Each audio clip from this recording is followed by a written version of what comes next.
IP. Continue ya. Continue. Assalamualaikum warahmatullahi wabarakatuh.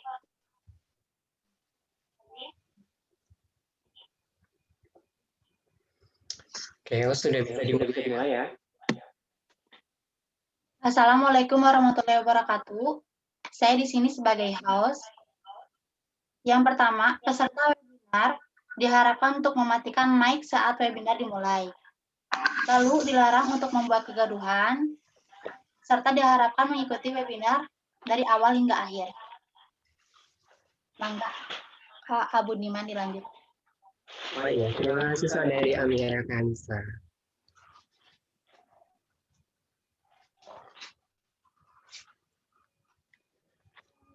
Oke, kita mulai aja ya. Assalamualaikum warahmatullahi wabarakatuh. Selamat malam, salam sejahtera untuk kita semua. Salam, Om Swastiastu, Namo Buddhaya, salam kebajikan. Yang terhormat Ibu Dr. Ayu Larasati, Esos MIKOM selaku dosen Etika dan Hukum Bisnis Universitas Inaba Bandung. Yang terhormat Bapak Diki Sakti SIP selaku Asisten Dosen Etika dan Hukum Bisnis Universitas Inaba Bandung.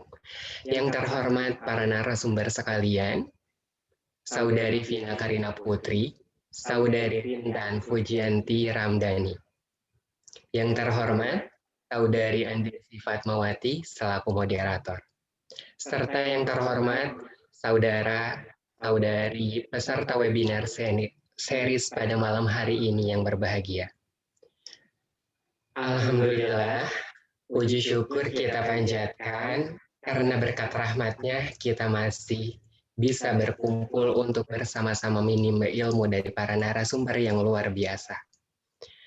Meski webinar ini harus dilaksanakan secara online, semoga kita semua tetap dalam keadaan sehat walafiat. Acara ini merupakan proyek besar mata kuliah Etika dan Hukum Bisnis dengan mengusung tema Tindakan Fraud dalam Etika Bisnis. Berikut ini saya akan bacakan susunan acaranya. Yang pertama, pembukaan.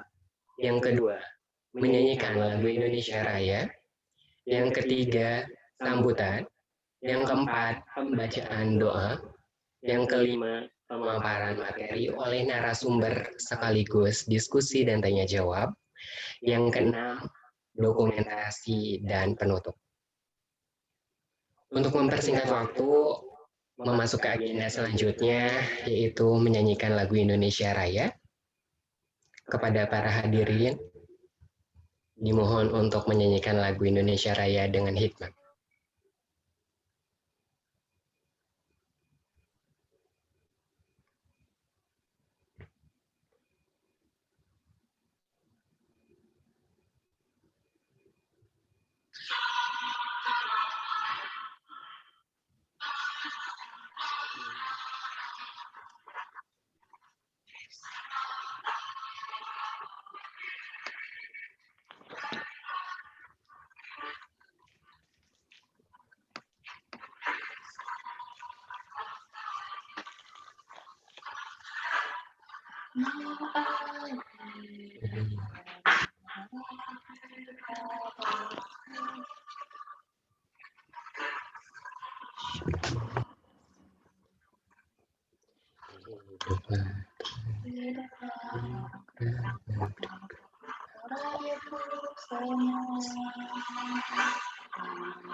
Indonesia Raya.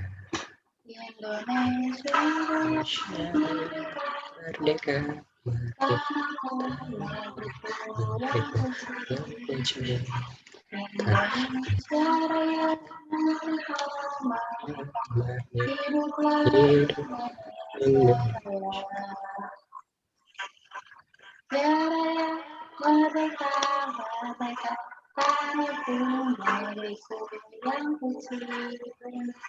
Indonesia Raya merdeka, merdeka, hidup Indonesia Raya.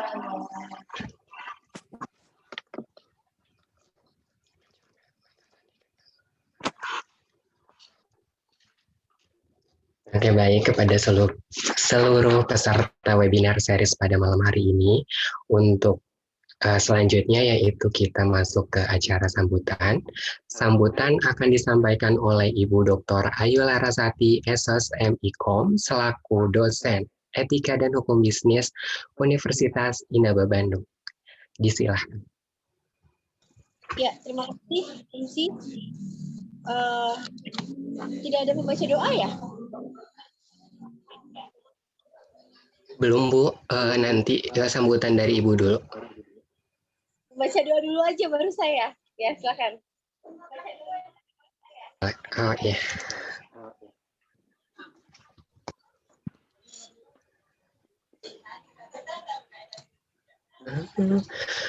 Selanjutnya pembacaan doa kepada Saudari Amira Kansa. Disilakan.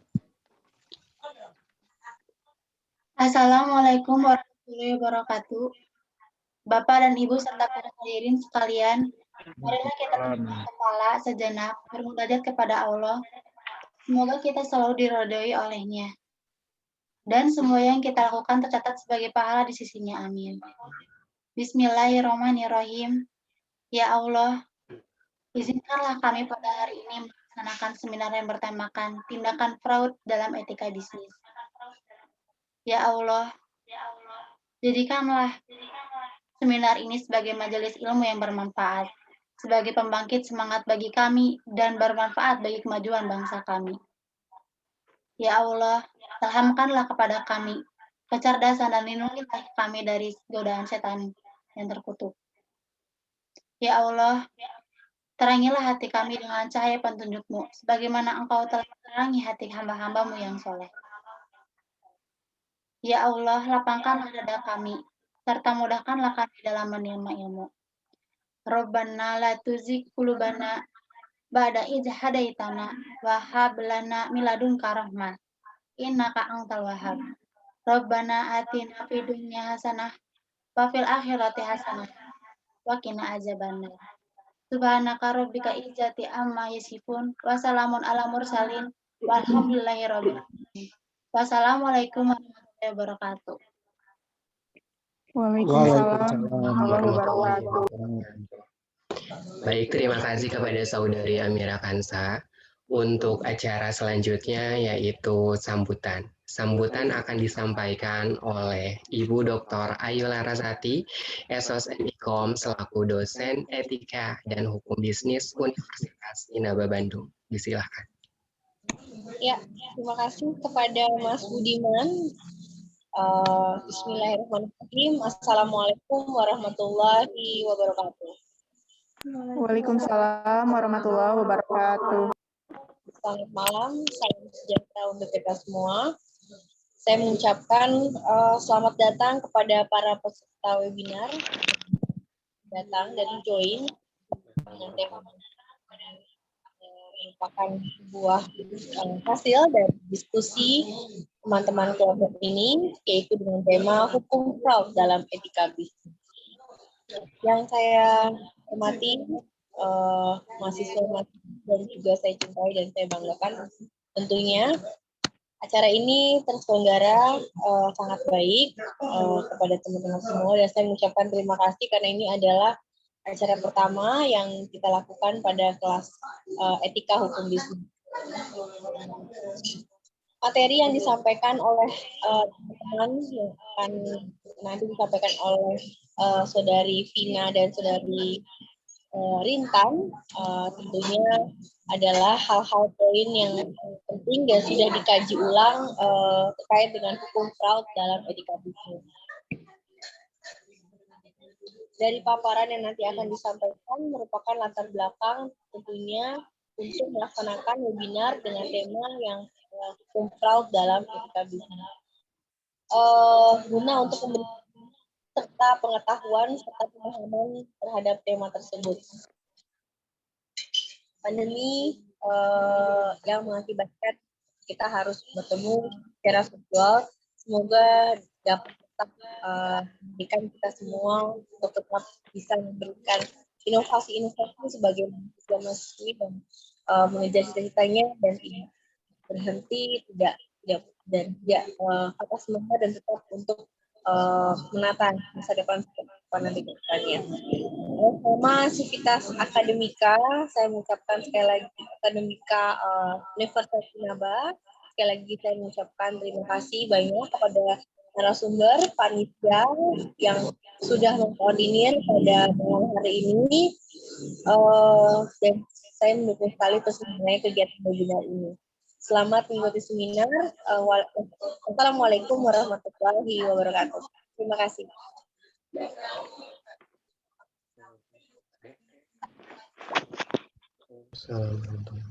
Terima kasih kepada Ibu Dr. Ayla Rasati, SOSM IKOM atas sambutannya.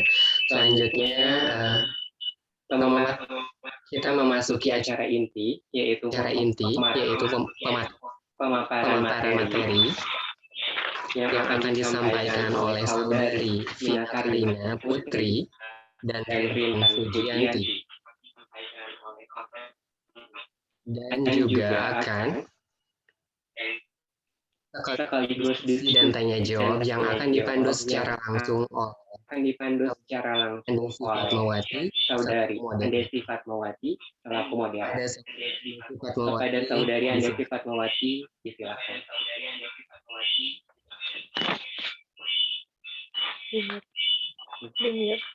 Baik, terima kasih kepada Saudara Budiman selaku MC. Selamat malam. Saya Andesi Fatmawati selaku moderator dalam acara webinar Tindakan Fraud dalam Etika Bisnis. Minum dulu dong. Hadirin sekalian, telah hadir di tengah kita yakni narasumber pertama Vina Karina Putri, mahasiswa program studi S1 Manajemen semester 4 di Universitas Indonesia Membangun. Di samping itu, Vina juga bekerja sebagai guru TK di TK Kids Garden Al-Mabrur. Untuk mempersingkat waktu, penyampaian materi mulai dari narasumber pertama. Saudari Vina Karina Putri, dipersilakan.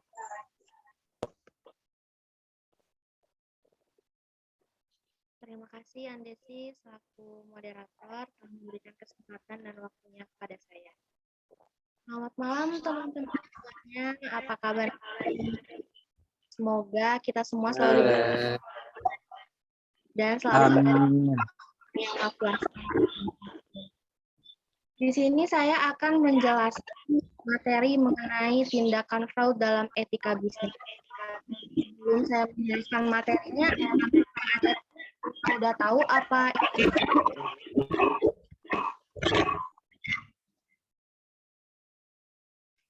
Oke, kalau begitu saya akan jelaskan ya. Pengertian fraud. Menurut Tunggal, fraud atau kecurangan adalah penipuan kriminal yang bermaksud untuk memberikan manfaat keuangan pada si penipu. Yang kedua ada menurut Karyono, 2013. Fraud adalah penyimpangan dan perbuatan melanggar hukum atau illegal act yang dilakukan dengan sengaja untuk tujuan tertentu. Misalnya, menipu atau memberikan gambaran keliru atau mislead kepada pihak-pihak lain yang dilakukan oleh orang-orang, baik dari dalam maupun luar organisasi.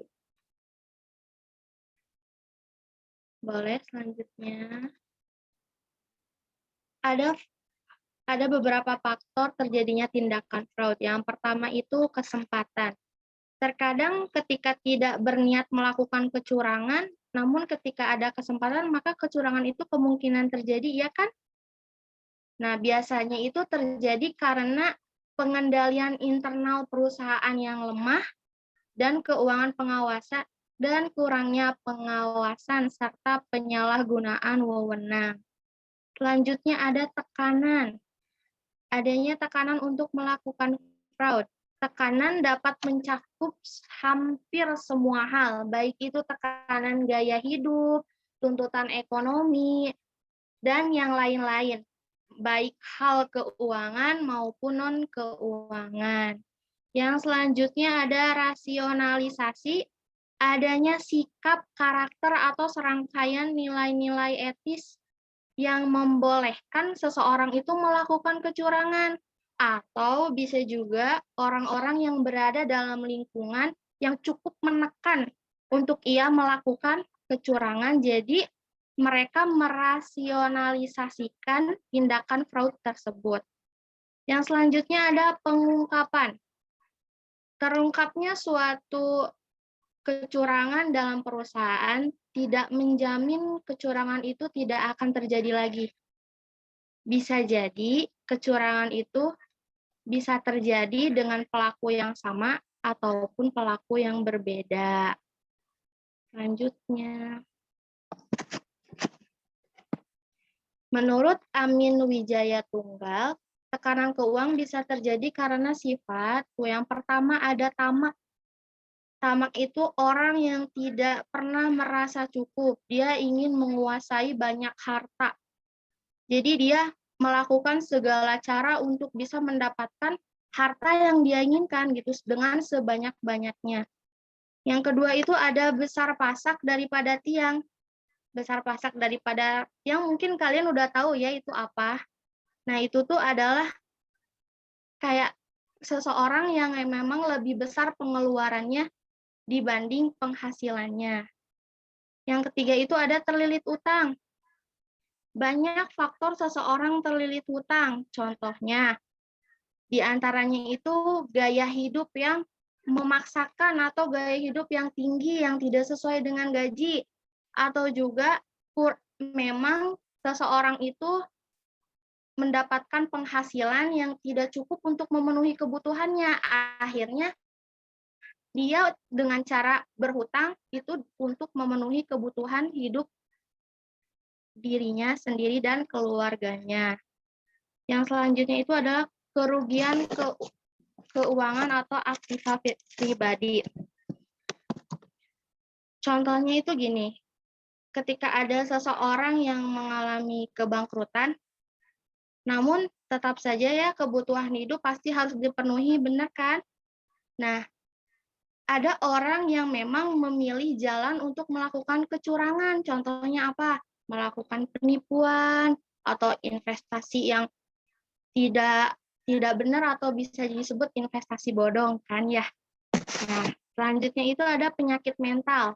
Penyakit mental di sini adalah kebiasaan buruk seperti berjudi, narkoba. Nah, itu adalah hal-hal yang bisa membuat seseorang melakukan kecurangan karena dia sudah merasa itu kebiasaan dia, jadi ketika dia tidak punya uang untuk melakukan kebiasaan itu, dia akan menghalalkan segala cara gitu agar dia bisa mendapatkan uang untuk bisa melakukan kebiasaan dia yang suka berjudi dan memakai narkoba.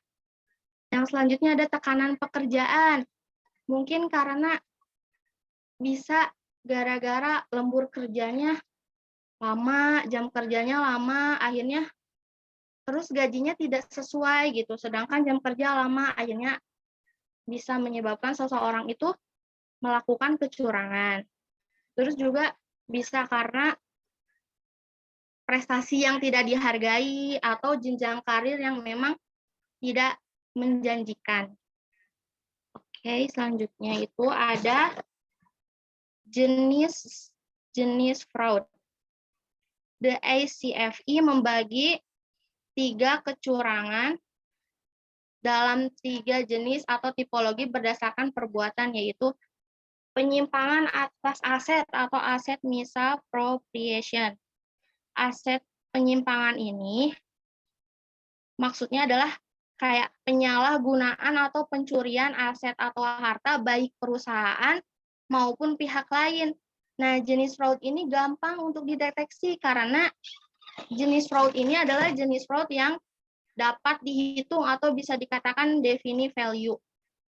Yang kedua itu ada pernyataan palsu atau fraudulent statement, di mana jenis fraud ini bisa dilakukan oleh perusahaan atau instansi pemerintah, atau eksekutif perusahaan, atau pejabat, atau siapapun itu, dengan cara melakukan rekayasa keuangan atau bisa disebut dengan financial engineering dengan tujuan untuk memperoleh keuntungan. Nah, yang selanjutnya itu ada korupsi atau corruption. Corruption ini adalah jenis fraud yang memang sulit dideteksi karena ada hubungan antara pihak lain. Contohnya apa? Suap, korupsi, dan ini itu sering terjadi di negara-negara berkembang yang memang penegakan hukumnya itu masih lemah gitu. Dan tata kelolanya pun masih kurang, jadi integritasnya pun masih dipertanyakan. Kenapa sih korupsi ini sulit dideteksi? Karena memang pihak-pihak yang menikmati hasilnya tuh banyak gitu.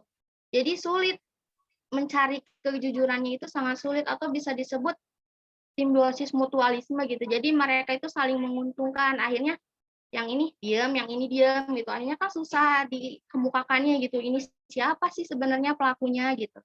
Nah, oke. Itu saja materi yang saya sampaikan. Saya akan kembalikan lagi ke Andesi selaku moderator. Terima kasih. Baik, terima kasih kepada Saudari Vina Karina Putri atas materi yang telah diberikan.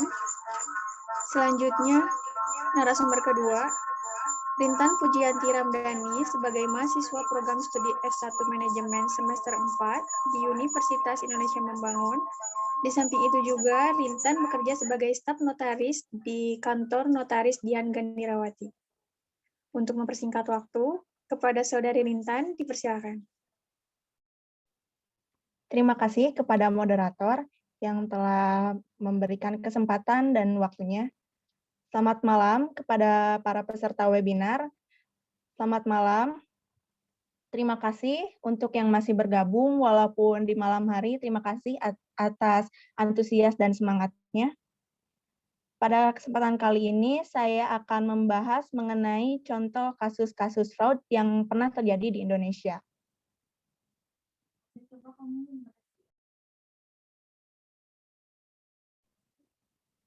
Next slide. Mohon maaf. Nah, teman-teman pasti sudah tidak asing dengan maskapai penerbangan Garuda Indonesia. Nah, di sini perlu kalian ketahui bahwa maskapai penerbangan Garuda Indonesia sempat beberapa kali terlibat dengan kasus fraud.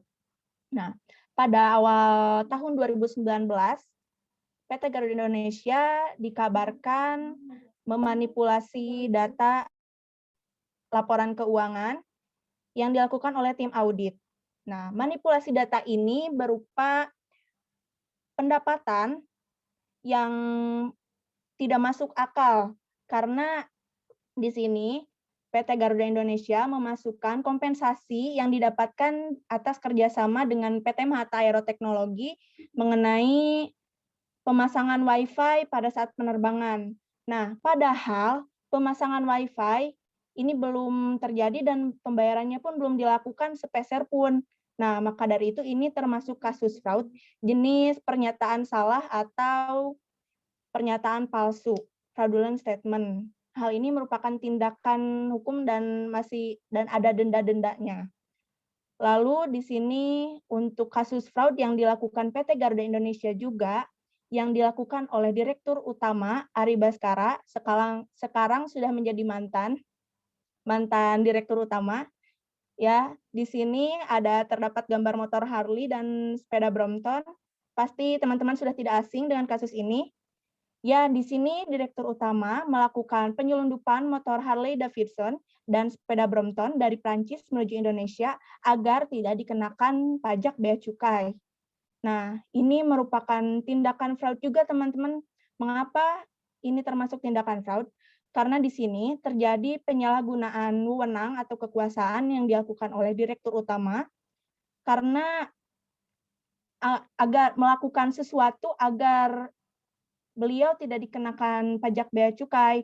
Hal ini merupakan penyimpangan aset perusahaan yang berupa pesawat digunakan untuk kepentingan pribadi walaupun membayar biaya transport, tapi tetap saja beliau ingin membebaskan bea cukai, pajak, atau kendaraan yang beliau gunakan sehari-harinya. Begitu. Nah, untuk kasus fraud yang pernah terjadi di Indonesia, Hanya itu, tapi saya membahas kasus ini bukan untuk menyudutkan pihak Garuda Indonesia, dan masih banyak juga sebetulnya kasus fraud yang terjadi di perusahaan-perusahaan besar lain. Nah, kali ini saya akan membahas kasus yang terjadi, tapi bukan di dunia nyata, di dunia perfilman, di dunia drama Korea, startup. Teman-teman pasti, kalau yang penggemar drama Korea pasti sudah pernah menonton. Maka dari itu, mari kita simak video yang menunjukkan tindakan fraud dalam drama Korea ini.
Baik teman-teman, tadi sudah disaksikan video cuplikan drama Korea yang dikutip dari TVN Netflix.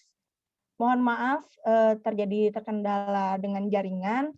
Saya ceritakan lagi kasus fraud yang terjadi di sana. Latar belakang ceritanya yaitu PT Inje Company, perusahaan Inje Company mendapatkan tindakan fraud dari pemeras akun, yaitu peretasan data perusahaan, karena PT Inje Company ini bergerak di bidang IT. Nah, peretasan akun ini direkayasa oleh CTO atau wakil direksi pengembangan IT yang telah bekerja sama dengan kompetitor dari perusahaan Inje Company ini, yaitu Morning Group. Wakil direksi IT mendapatkan uang yang lebih besar dari Morning Group dan bekerja sama untuk meruntuhkan perusahaannya sendiri, lalu nanti akan ditempatkan atau direkrut oleh perusahaan Morning Group. Nah, dari kasus tersebut, mari kita kaitkan dengan materi yang telah disampaikan oleh Pina tadi. Poin pertama, terdapat kasus kecurangan dan pengkhianatan yang dilakukan oleh orang luar dan orang dalam. Orang luarnya yaitu Morning Group, kompetitor dari perusahaan Inje Company, dan orang dalamnya yaitu pengkhianat tadi ya teman-teman, CTO, wakil direksi pengembangan IT. Poin kedua, kasus ini termasuk jenis fraud penyimpangan aset. Mengapa termasuk jenis fraud penyimpangan aset? Karena di sini staf pengembangan IT melakukan penyimpangan atas aset perusahaannya, yaitu berupa data yang merupakan modal atau produk utama yang dijual oleh perusahaan Inje Company. Lalu di sini dihack, diretas, dipasangkan password yang tidak mungkin ditebak, dan dilakukan pemerasan senilai 300 juta. Tapi hal ini merupakan rekayasa. Lalu poin ketiga, staf IT memiliki sifat tamak, rakus, di mana mereka tergiur dengan uang yang ditawarkan dan eksistensi Morning Group yang lebih tinggi dan lebih lama berdiri dibanding INJ Company. Nah, itu saja yang dapat saya sampaikan. Mohon maaf apabila ada kekeliruan dalam penyampaian materi. Terima kasih atas perhatiannya. Selanjutnya saya alihkan kembali kepada moderator. Baik, terima kasih kepada Saudari Rintan atas penyampaian materinya. Selanjutnya untuk sesi diskusi dan tanya jawab, kami membuka untuk 3 pertanyaan. Bagi peserta webinar yang ingin bertanya atau berpendapat webinar mengenai materi yang telah disampaikan, silakan klik tombol raise hand, lalu sebutkan nama dan asal universitas.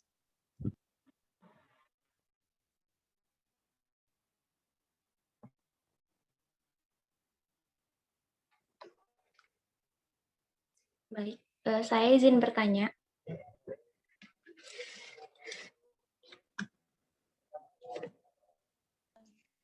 Baik, silakan sebutkan namanya untuk Kasri.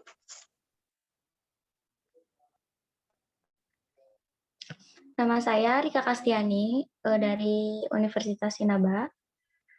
Di sini saya mau bertanya, bagaimana sih cara agar kita tidak terlibat dalam tindakan fraud tersebut? Dan dari beberapa kasus yang tadi sudah dipaparkan, bagaimana sih cara pencegahan fraud di suatu perusahaan tersebut? Terima kasih.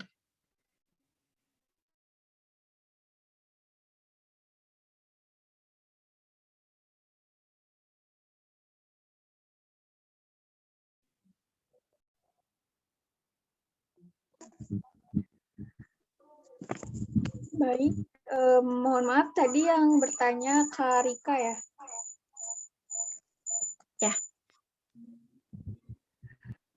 Baik, terima kasih Kak Rika. Saya ulang kembali pertanyaannya.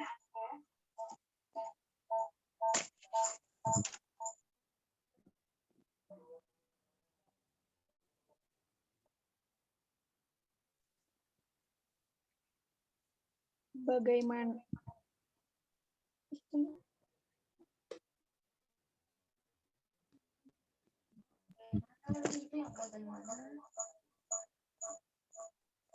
Mohon maaf. Kak, mohon maaf, bisa diulangi pertanyaannya? Oke. Jadi berdasarkan apa yang telah disampaikan tadi, bagaimana sih cara kita agar kita tidak terlibat dalam tindakan fraud itu?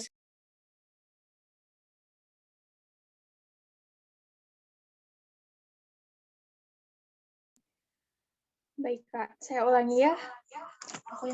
Bagaimana cara agar kita tidak terlibat dalam tindakan fraud? Benar begitu?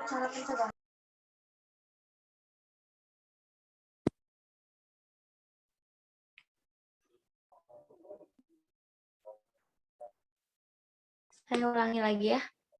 Jadi berdasarkan apa yang telah disampaikan tadi, bagaimana sih cara kita agar kita tidak terlibat dalam tindakan fraud itu sendiri?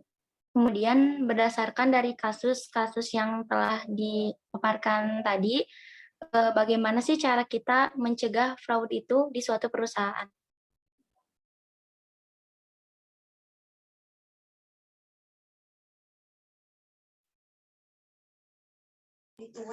Baik, apakah narasumber sudah menangkap pertanyaannya?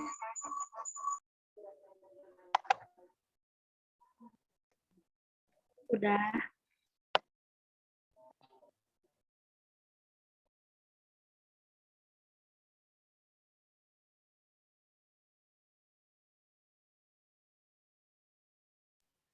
Baik, selanjutnya dipersilakan kepada narasumber untuk menjawab pertanyaannya.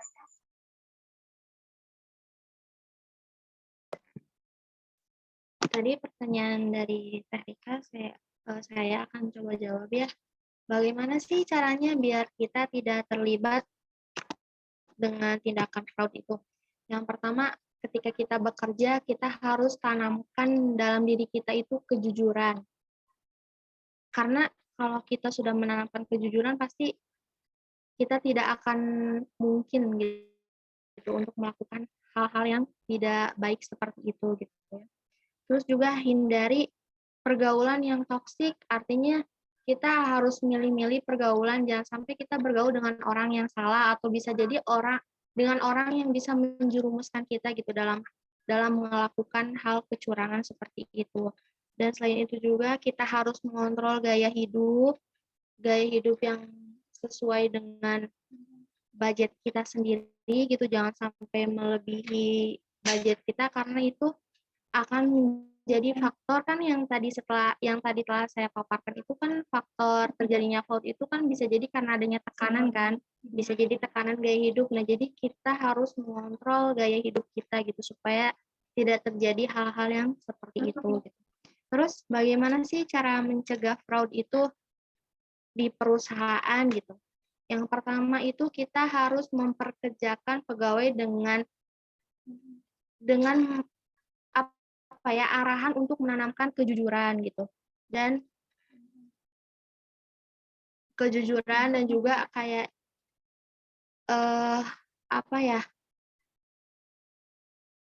kayak jangan terlalu seenaknya sama karyawan juga. Terus harus juga manajemen perusahaannya pun harus diperbaiki, harus teliti dari segi dalam mengolah keuangan juga harus teliti supaya ketika ada tindakan kecurangan bisa langsung ketahuan gitu. Oh, ini ternyata sudah melakukan kecurangan gitu, bisa langsung ditindaklanjuti gitu. Jadi terus setelah itu harus ada sosialisasi SOP anti korupsi gitu. Kegiatan ini perlu disosialisasikan agar tidak ada orang yang menyalahgunakan wewenang. Misalnya nih, yang seharusnya jadi manajer itu seenaknya gitu sama bawahannya atau seenaknya menyalahgunakan aset gitu. Terus yang terakhir itu ada yaitu tadi analisa keuangan yang baik gitu. Jadi harus ada staf-staf yang memang bisa dipercaya, juga perusahaan yang harus teliti dalam memeriksa keuangan perusahaan itu gitu supaya tidak terjadi tindak kecurangan. Gitu yang bisa saya jawab. Mohon maaf apabila banyak kekurangan. Terima kasih. Baik, terima kasih Kak Vina. Untuk Kak Rika, bagaimana, sudah cukup jelas? Sudah. Jadi untuk mencegah tindakan fraud itu balik lagi ke diri kita sendiri gitu ya? Iya, betul. Balik lagi ke diri kita sendiri, gimana cara kita mengontrol diri kita sendiri, bagaimana cara kita memilih pergaulan gitu. Terkadang kitanya asalnya nggak niat nih, tapi ternyata aduh pergaulan kita tuh kayak gitu pasti kadang ada orang yang langsung belok gitu. Nah, jadi jangan sampai kita seperti itu gitu. Jadi istilahnya mah kalau dalam bahasa Sunda mah harus kuat iman gitu. Ya. Baik, terima kasih. Baik, silakan yang ingin bertanya dipersilakan kembali. Izin bertanya, boleh? Boleh, Kak Sri. Sebelumnya, saya Sri Maulidi Puada dari Universitas Muhammadiyah Tasikmalaya. Saya ingin bertanya kepada Saudari Rintang. Tadi kan sudah dipaparkan mengenai kasus-kasus fraud. Apakah mungkin tindakan fraud dilakukan oleh seseorang yang tidak memiliki jabatan tinggi? Atau mungkin tidak dilakukan di perusahaan besar? Terima kasih. Baik, terima kasih Kak Sri. Dipersilakan kepada narasumber untuk menjawab pertanyaannya. Ya, tadi pertanyaannya apakah mungkin tindakan fraud tidak dilakukan oleh seseorang yang tidak berjabatan tinggi, betul begitu ya? Iya, betul. Nah, mungkin, sangat mungkin. Karena kan tadi sudah dipaparkan faktor-faktor terjadinya tindakan fraud itu adanya tekanan keuangan. Misalnya seorang yang terlilit hutang kan tadi sudah dipaparkan. Jadi mungkin saja terjadi kepada siapapun yang memiliki kesempatan. Lalu kembali lagi ke pertanyaan pertama yang tadi, yang tidak kuat iman gitu, yang tidak memiliki benteng dalam tubuh, dalam diri sendiri maksudnya seperti itu. Jadi tidak punya pendirian, tidak punya rasa ingin kejujuran itu sangat mungkin. Bahkan yang jabatannya di bawah pun maupun punya jabatan ataupun tidak, itu sangat mungkin tidak melakukan tindakan fraud. Lalu tadi ada pertanyaan yang keduanya, kasus fraud apakah mungkin tidak terjadi di perusahaan kecil, begitu ya? Iya. Nah, mungkin saja karena kasus fraud ini macam-macam ya, Kak Sri. Ada tindakan korupsi, suap. Nah, sebetulnya kalau contoh sederhananya itu tindakan fraud juga bisa termasuk kalau misalnya kita nih ditilang lalu menyuap kepada polisi, itu termasuk tindakan fraud yang sederhana. Atau bisa juga misalnya kita belanja ke minimarket lalu mengambil barang lebih tapi tidak mengaku, itu termasuk tindakan fraud antara konsumen dengan seseorang yang menjual produk. Begitu Kak Sri. Apakah sudah cukup penjelasan dari saya? Ya, sudah cukup. Terima kasih. Sama-sama Kak Sri.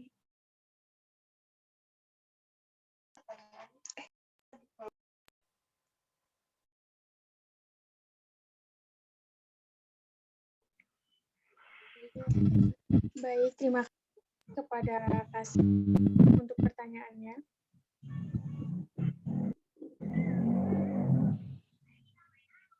Selanjutnya, ada pertanyaan di kolom chat atas nama Novia Rimadani. Ada suaranya?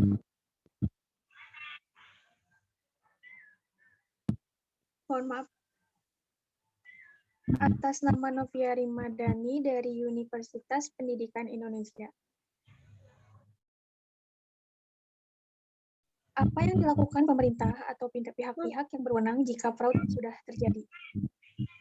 Untuk jawabannya, silahkan kepada narasumber. Saya mau coba menjawab pertanyaan dari Novia ya, dari Kak Novia. Tadi pertanyaannya, apa yang dilakukan pemerintah atau pihak berwenang jika fraud sudah terjadi? Nah, kita balik lagi ke contoh kasus yang tadi, PT Garuda Indonesia. Di sini, PT Garuda Indonesia terkait manipulasi data keuangan laporan keuangan tahun buku 2018 ini terkena denda dari Kementerian Keuangan, termasuk pemerintahan, terus pihak berwenangnya mendapat denda dari OJK, mendapat denda dari BEI atau Bursa Efek Indonesia, dan dendanya itu lumayan besar. Lalu untuk kasus kedua, dari yang tindakan Direktur Utama PT Garuda Indonesia ini mendapat hukuman pidana.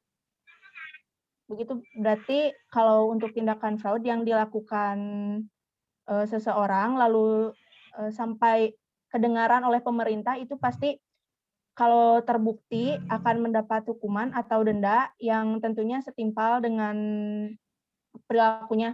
Oh ya, mohon maaf. Tadi juga untuk kasus yang pertama, laporan keuangan yang dimanipulasi itu, PT Garuda Indonesia juga tim auditnya mendapatkan pembekuan dari Kementerian Keuangan untuk tidak beroperasi selama 12 bulan. Seperti itu. Apakah sudah cukup, Kak Novia?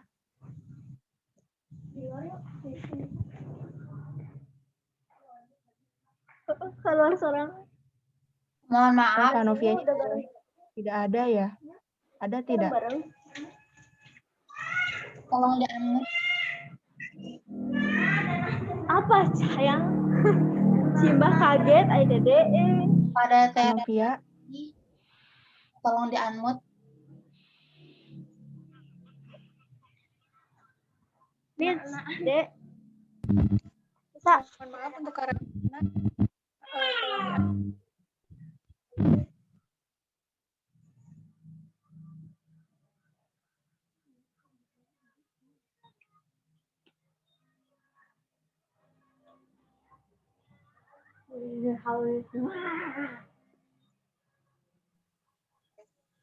Baik, terima kasih kepada narasumber.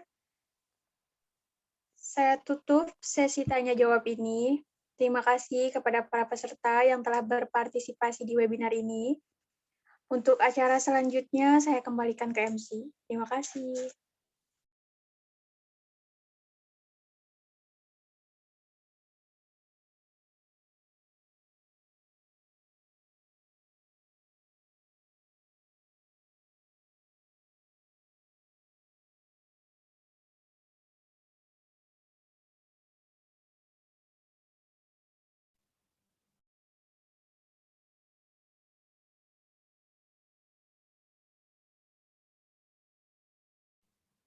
Mohon maaf, Abu Diman, suaranya tidak terdengar. Oh iya, sorry. Oke, untuk selanjutnya yaitu sesi foto bersama ya sebelum ke penutupan. Jadi saya mohon kepada Bapak, Ibu, Saudara-saudari untuk dapat membuka akun kamera masing-masing untuk proses dokumentasi kelompok kami. Kamera tolong dicek semuanya teh.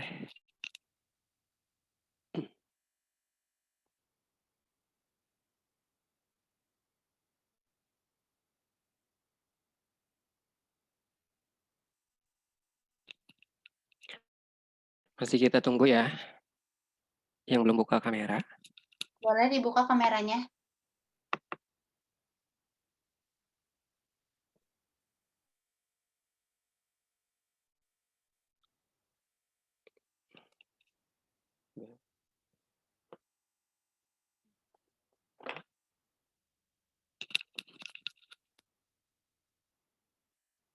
Oke. Yang lain, untuk Rika, Andesi, Aulia,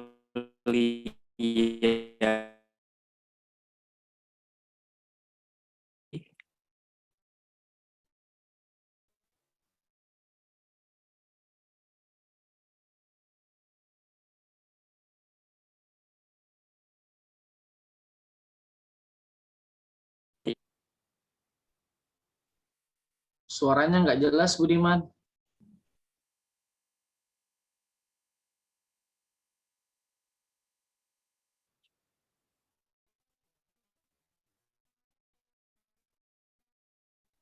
Boleh, silakan untuk para peserta dimohon untuk membuka Ya, untuk akun kameranya Pak, tolong dibuka sebentar.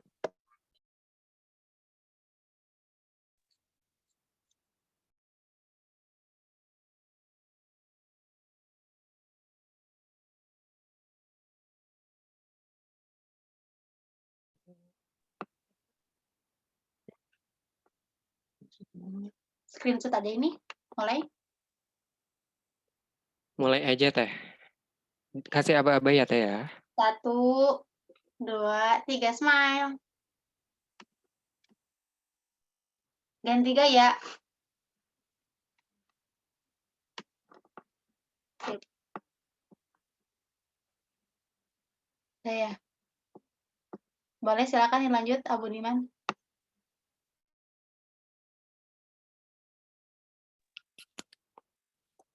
Oke, terima kasih ya kepada seluruh para peserta, seluruh peserta.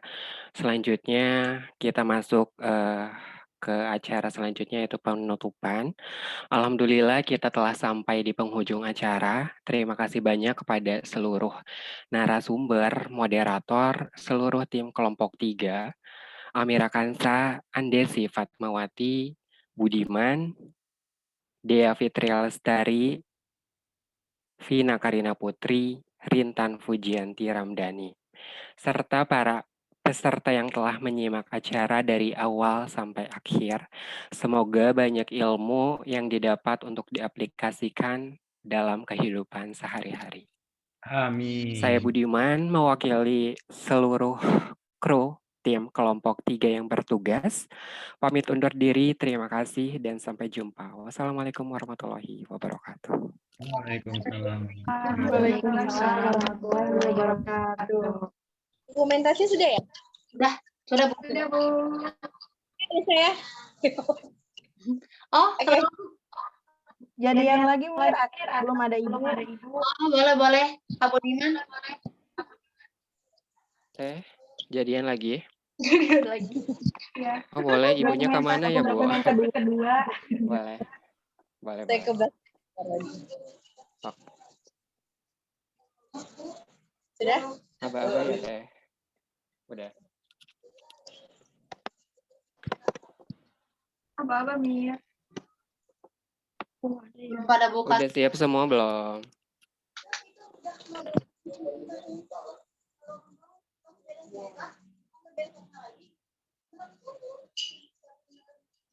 Sudah? Kok nggak gitu? Boleh siap-siap. 1, 2, 3. Sudah, Bu. Terima kasih. Selamat malam semuanya. Good job. Terima kasih Bu.